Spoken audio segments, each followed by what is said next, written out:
بسم اللہ الرحمن الرحیم۔ محترم ناظرین، حضرت علی رضی اللہ تعالی عنہ کی خدمت میں ایک شخص حاضر ہوا اور پوچھنے لگا کہ اے امام علی، قبر میں انسان کی پہلی رات کیسی گزرتی ہے؟ تو حضرت علی رضی اللہ تعالی عنہ نے فرمایا کہ میں نے اللہ کے رسول صلی اللہ علیہ وآلہ وسلم سے سنا ہے کہ انسان کی سب سے مشکل رات قبر کی پہلی رات ہوتی ہے، جب دوسرے انسان، اس کے دوست، عزیز و اقارب، رشتہ دار اسے دفنا کر چھوڑ کر چلے جاتے ہیں تو وہ انسان روتا رہتا ہے، ہر ایک دوست کے پاس آتا ہے اور اسے روکنے کی کوشش کرتا ہے کہ مجھے چھوڑ کر نہ جاؤ، لیکن افسوس اس کی آواز کوئی نہیں سنتا۔ حضرت ابو سعید رضی اللہ تعالی عنہ سے روایات ہے کہ حضور اکرم صلی اللہ علیہ وسلم نے فرمایا، لوگوں اپنی موت کو یاد کیا کرو، قبر ہر دن اپنے مردوں سے اعلان کرتی ہے کہ میں غربت اور تنہائی کا گھر ہوں، کیڑے مکوڑوں کا گھر ہوں، مٹی کا ڈھیر ہوں۔ جب مومن کو دفن کیا جاتا ہے تو قبر اسے مرحبا کہہ کر خوشخبری دیتی ہے کہ میری پشت پر چلنے والوں میں سے تو بڑا محبوب تھا، آج میں تیری ہو گئی اور تو میرے پاس آ گیا، آج میرا احسان دیکھ، یہ کہہ کر قبر کشادہ ہو جاتی ہے اور جنت کا دروازہ کھول دیا جاتا ہے جہاں سے اس کو تازہ ہوا آتی ہے۔ حضرت ابو ہریرہ رضی اللہ تعالی عنہ کا بیان ہے کہ حضور اکرم صلی اللہ علیہ وسلم ایک جنازے میں شریک تھی اور میں بھی آپ صلی اللہ علیہ وسلم کے ہمراہ تھا۔ آپ ایک قبر پر بیٹھ گئے اور فرمایا کہ یہ قبر ہر روز با آواز بلند کہتی ہے کہ آدم کی اولاد، تو کیوں مجھے بھول گیا؟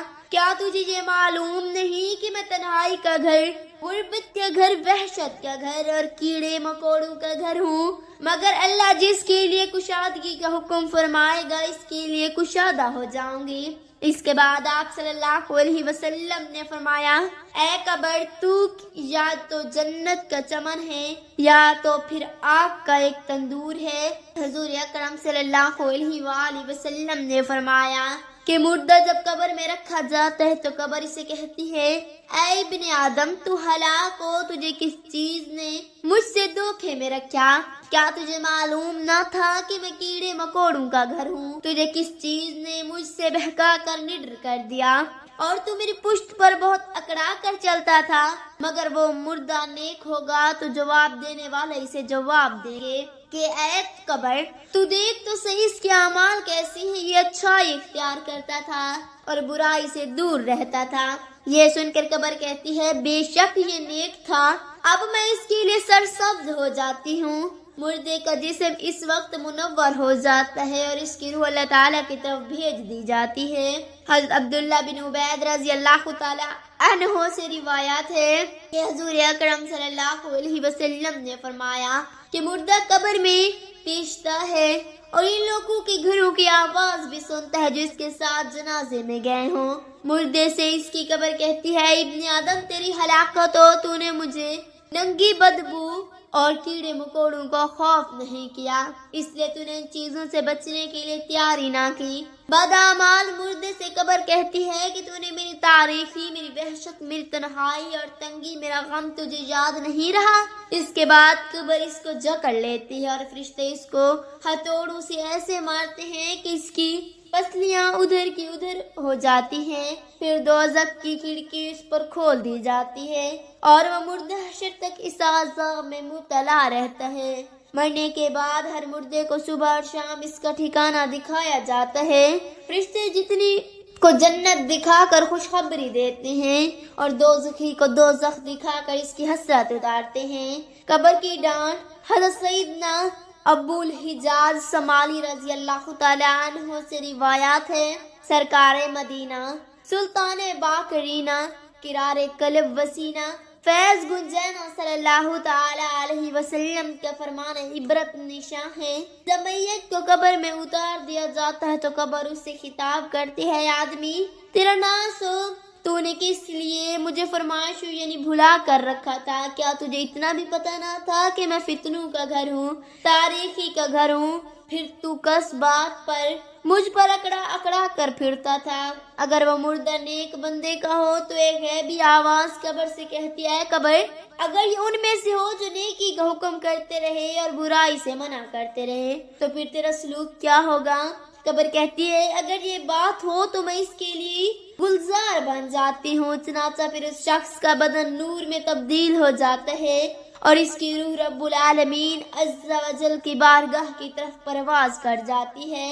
قبر کی پہلی رات میں انسان کو بعض بنیادی سوالات کیے جاتے ہیں، جیسے کہ تمہارا رب کون ہے، تمہارا دین کیا ہے، یہ شخص محمد صلی اللہ علیہ وسلم کون ہے۔ یہ سوالات اللہ کی طرف سے دو فرشتے منکر اور نکیر کرتے ہیں۔ اگر انسان ایمان کے ساتھ زندگی گزارتا رہا اور دین پر قائم رہا تو اللہ کی توفیق سے ان سوالات کے صحیح جواب دے گا۔ ایسی صورت میں اس کے لیے قبر کو جنت کے باغوں میں سے ایک باغ بنا دیا جائے گا اور وہ آرام و سکون میں رہے گا۔ لیکن اگر کوئی شخص دین سے دور رہا ہو اور اللہ اور رسول کے احکامات سے غفلت میں مبتلا رہا ہو تو وہ ان سوالات کے جواب نہیں دے سکے گا۔ ایسی صورت میں قبر اس کے لیے جہنم کے گھڑوں میں سے ایک گھڑا بن جاتی ہے اور وہ قبر میں مبتلا رہتا ہے۔ قبر کی پہلی رات اور دن کے تجربات انسان کی دنیاوی زندگی کی تیاری اور آخرت کے اعمال پر خصوصی ہے، اس لیے مسلمان کے لیے ضروری ہے کہ دنیا میں نیک اعمال کرے، اللہ کی عبادت کرے اور دین اسلام پر مضبوطی سے عمل کرے تاکہ قبر کی پہلی رات اس کے لیے آرام و سکون کا ذریعہ بنے۔ یہ سوالات اللہ تعالیٰ کا حکم سے کیے جاتے ہیں تاکہ معلوم ہو سکے کہ انسان کا ایمان اور اس کی زندگی کیسی تھی۔